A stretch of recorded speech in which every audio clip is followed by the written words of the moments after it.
Hola a tothom, en aquest vídeo parlarem de problemes en fraccions quan estem parlant d'una fracció d'una quantitat.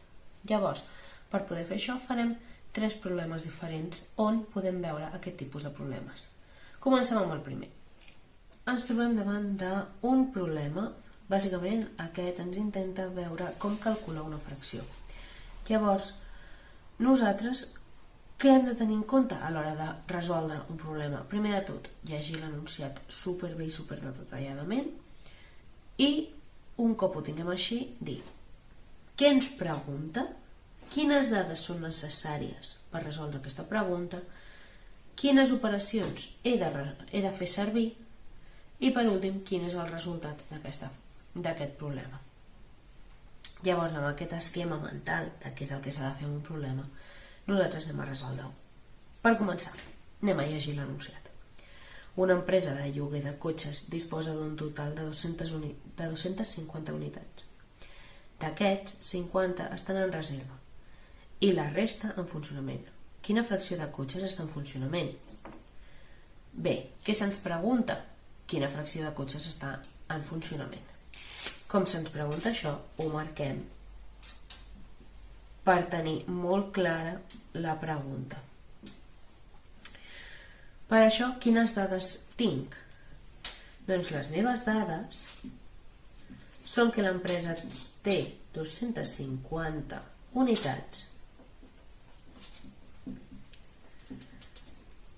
i 50 de les unitats estan en reserva.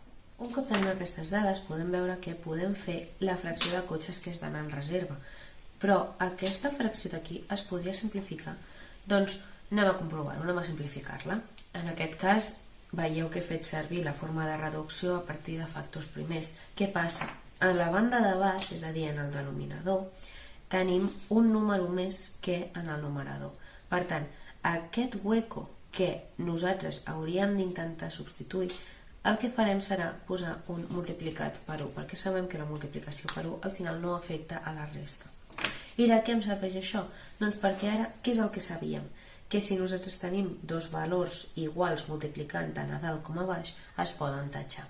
D'aquesta forma, jo tatxaré el 2 amb el 2, tatxaré el 5 amb el 5 i tatxaré el 5 amb el 5. Aquest 5 i aquest 1 ja no es poden arribar a tatxar. Què vol dir tatxar? Doncs simplement estem fent que aquest 2 entre 2 sabem que és 1, ho estem multiplicant per 1. Aquest 5 entre 5 el mateix, ho estem multiplicant per 1, i aquest 5 entre 5 també ho estem multiplicant per 1. Al final, el resultat total ens diu que el nostre resultat de la fracció de cotxes en reserva és el 1/5è, que són els números que ens queden sense tatxar. Amb això hem acabat? No, perquè el que a nosaltres ens pregunta és quina fracció de cotxes està en funcionament. De forma que, per poder calcular-ho, què és el que hem de tenir en compte? Doncs que la nostra empresa de cotxes és un total. Aquest total està partit en 5 trams, és a dir, està partit en 5 talls iguals, dels quals tot això són els 250 cotxes. I només una porció són 50 cotxes. Llavors, si nosaltres sabem això i sabem que això d'aquí és un 5è, què és el que ens falta? Doncs ens falta saber què és la resta. Aquí, amb el dibuix, ja podem veure que efectivament això al final són 4 cinquens. Però, si ho féssim matemàticament, és tan senzill com dir de la unitat sencera, és a dir, de tota l'empresa, 1, o el que és el mateix, 5 cinquenes parts, li restarem el 1/5è. Així doncs, nosaltres aquí escriurem 5 cinquens menys 1/5è. Com el denominador ja és el mateix, no ens cal fer cap modificació, simplement restarem, queda 5 cinquens menys 1/5è, això em queda com a 4 cinquens. No ens podem anar d'aquí sense escriure la resolució, és a dir, quina fracció de cotxe està en funcionament.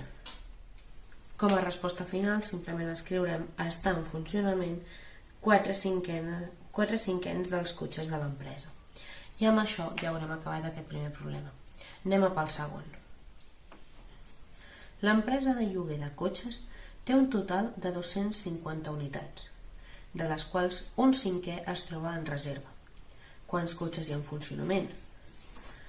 Nosaltres ens interessa saber quants cotxes hi ha en funcionament. Per tant, ho marquem. Què ens interessa d'aquí? Doncs, bàsicament, nosaltres sabem que les nostres dades són 250 unitats de cotxes, és a dir, nosaltres tenim a l'empresa 250 cotxes, dels quals un cinquè està en reserva.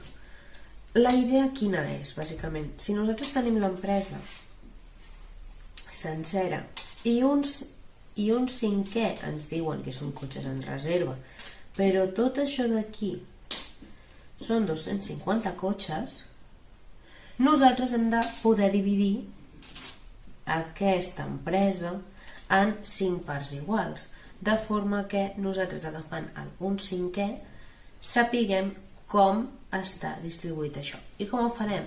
Doncs podem tenir dues formes. O preguntar-nos primer d'aquests 4 cinquens restants com de forma directa són els cotxes en funcionament, o de tots els cotxes que tenim, quan equival un cinquè, i per tant fer després la resta amb els 250. Anem a fer-ho de les dues formes. La primera forma l'escriuré en blau. Com nosaltres sabem que 5 cinquens menys un cinquè són 4 cinquens, quan volem fer aquesta operació, el que hauríem de fer seria el 250 s'hauria de dividir entre 5, però el resultat final s'hauria de multiplicar per 4.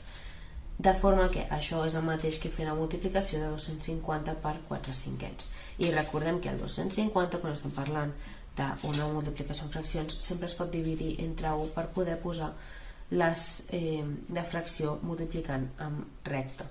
El resultat final serà 1000 entre 5, que al final no deixa de ser 200 un cop simplificat.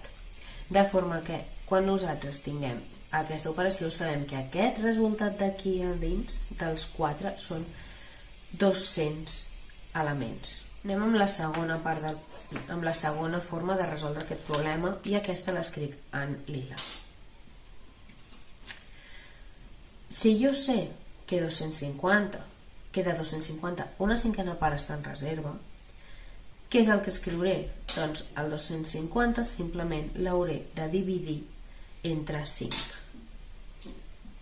I com estem agafant només una petita part, ho multiplicaré per 1. Recordem que, igual que hem fet abans, això es pot dividir entre 1. De forma que, quan jo resolc aquesta operació, simplement tinc 250 entre 5. Que això, si ho anem reduint, ens quedarà com a 50. Però aquests són els cotxes que nosaltres tenim en reserva, no els que estan en funcionament.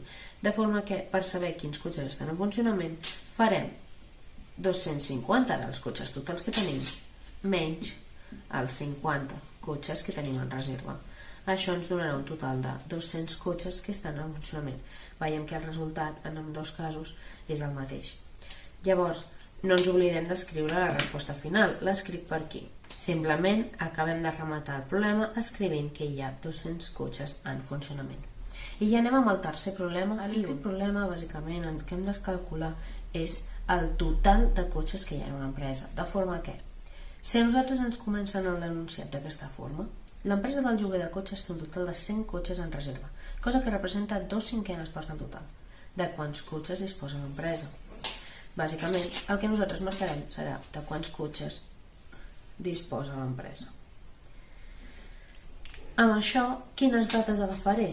Doncs bàsicament sabem que 100 cotxes és el mateix que 2 cinquenes parts. A l'hora de resoldre-ho, nosaltres què és el que hem de tenir? Tindrem en compte que en una empresa el total de 5 parts, 2 d'elles són 100 cotxes.